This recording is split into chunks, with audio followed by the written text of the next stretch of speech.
I'm Mark Hennick. This is So-Called Normal.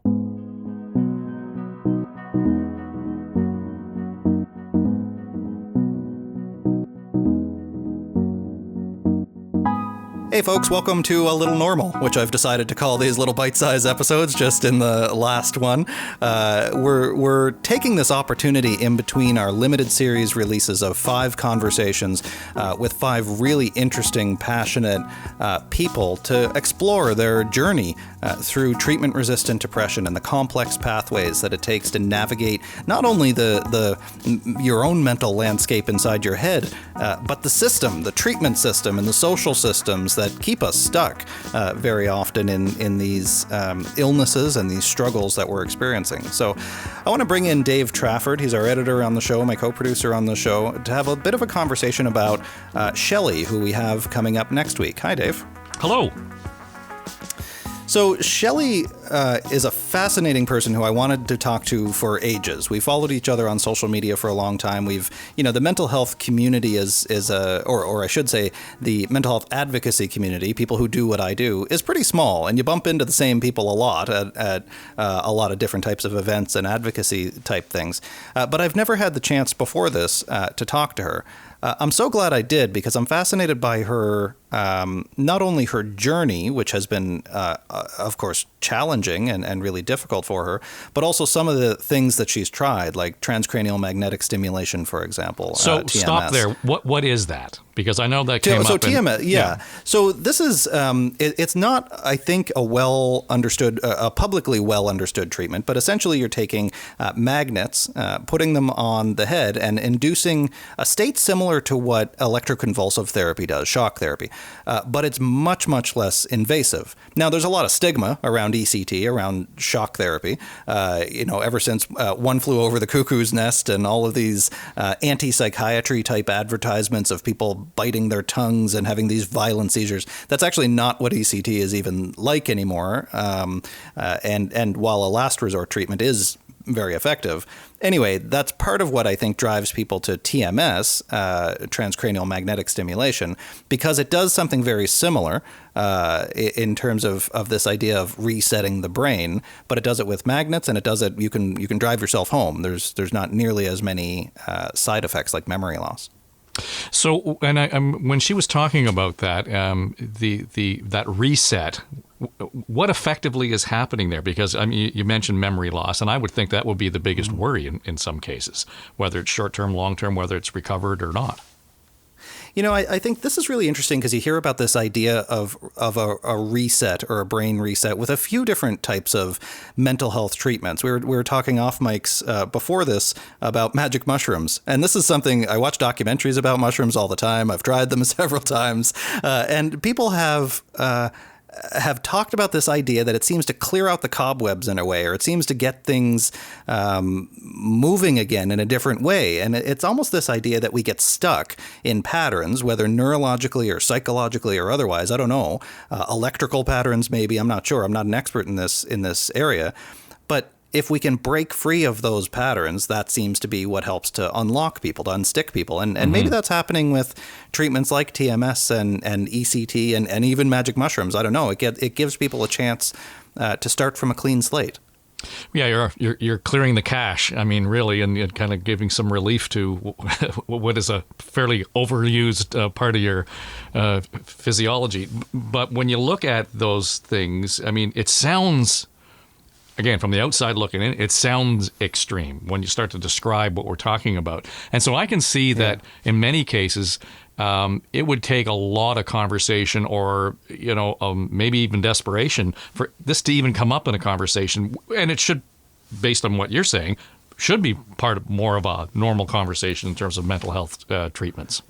Well, let me ask you, to what lengths, we don't usually have personal conversations on the show with you, you're usually the hosting person, but to what lengths would you go if you were, or maybe you have, found yourself in a really deep suffering place for a long time? To what lengths would you go to break free of that?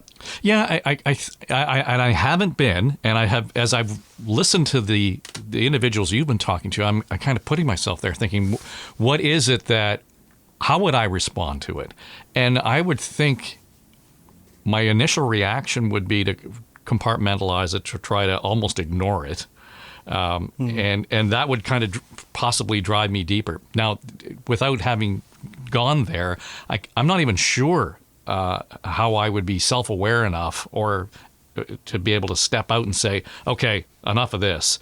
Now, I know that most people that you have talked to, they kind of gone to that point. There's several of them have been in that sort of self-denial part of it. There's nothing wrong, and all of a sudden, boom, they hit a wall. So I think it's not so much what lengths would I go to, what depths would I have to go to before you get to that point. And I think that's what really struck me about the conversation with Shelley, but others in the series as well. Well, and TMS, like I said, it's not an extreme treatment by any means, and I think more people should probably try it. The evidence is emerging on it for sure, but it seems to be fairly non-invasive. But I think it is one of those things where, people, the general advice right now, if you're struggling with your mental health, is talk to your doctor. Mm-hmm. Okay, that's good advice, and people should do that. Sometimes people are in for a bit of a rude awakening, though, because they talk to their doctor, and while many doctors, and family doctors, which is who most people go to first, they're getting better and they know more about mental health, but A, it's not their specialty, and B, they're still humans, so they're still subject to all the same stigmas as everybody else. In fact, research has shown that mental health stigma among healthcare providers is worse than other people for a variety of reasons. So I think that sometimes people go to their doctor, they don't get the experience that they were expecting, or maybe they need, or probably what they need. They leave with an antidepressant, which is fine. Antidepressants worked for me once I eventually found the right one, which was a long road. And we heard that, I think, too, in all 5 of our conversations, that nobody just got, oh, this is the medication I need, and therefore got better. That never happened, and it didn't happen with me. But that said, even medication alone, it doesn't work for everybody. There are varying statistics, but 2/3 of people, but there's still a solid 30% at least of people for whom antidepressants just don't work. It doesn't matter how many they try. So then they need to try other options. I think not enough people realize that there are many other options out there to try outside of medication.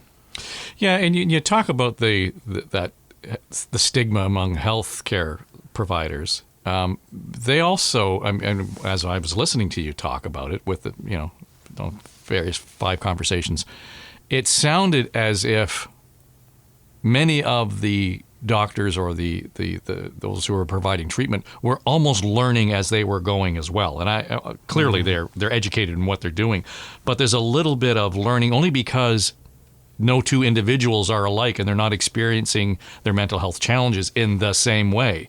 You and I can both have a cold. Okay, we know how to deal with that. In this case, it really does require not only an understanding of the treatment, but the individual and how they're responding to it. So it's a far more complex circumstance than putting a Band-Aid on and leave the room. Well, it is, but also I think we actually don't know as much about mental illness, the biology of mental illness, as we think we do, and as I think the general public thinks we do. We bandy about ideas all the time that it's a brain disorder. I mean, I guess that's kind of true, but everything is related to your brain, everything you experience. You can't experience anything without your brain. So, of course, mental illnesses are related to your brain. But we actually aren't entirely sure how. And even now, this is part of my motivation for, I'm doing another master's degree. I don't remember if I told you that or not.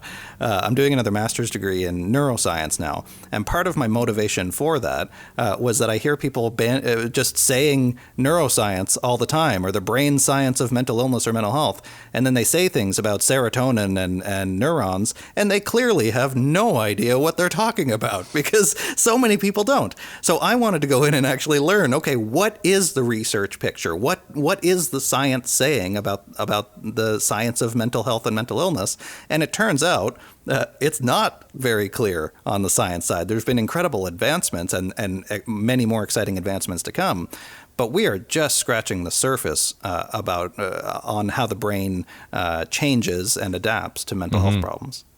Well, and again, not that we would want to be cheering for COVID, but in so many cases where we have seen the response to COVID-19, it has seen this intense response, particularly, for example, in finding a vaccine. you got to wonder, considering the pressures that COVID-19 is going to put on our collective mental health, the focus that that's going to take. Perhaps we are on the cusp of some of this research coming as a result of this intensity. So, if there's anything to cheer about, is that this is now being highlighted, that in fact the research is going to be done more intensely and perhaps will be accelerated. I hope so. Dave, it's always a pleasure to chat with you, and we talk a lot more often off mics than we do on mics, but I look forward to bringing you back on to talk about the next episode as well. People can subscribe to So-Called Normal on Apple Podcasts, Google Podcasts, Spotify, Stitcher, Deezer, YouTube, everywhere else. Everywhere you get your podcasts, you can subscribe to So-Called Normal. We're doing these little normal quick episodes in between our limited series of 5 conversations with some really fascinating guests about treatment-resistant depression and complex treatment pathways. So come back next week. I'm Mark Hennick, and this has been So-Called Normal. This episode of So-Called Normal is brought to you by an educational grant from Janssen Inc. Mark Hennick and the producers of So-Called Normal are solely responsible for the content of the episode, and the views and opinions expressed in this episode do not necessarily represent the views or opinions of Janssen Inc. The podcast content is provided for informational purposes only and is not intended as medical advice. Always seek the advice of your physician or other qualified health provider with any questions you may have regarding a medical condition, product, or treatment. Never disregard professional medical advice or delay in seeking it because of something you have read or seen in this podcast episode.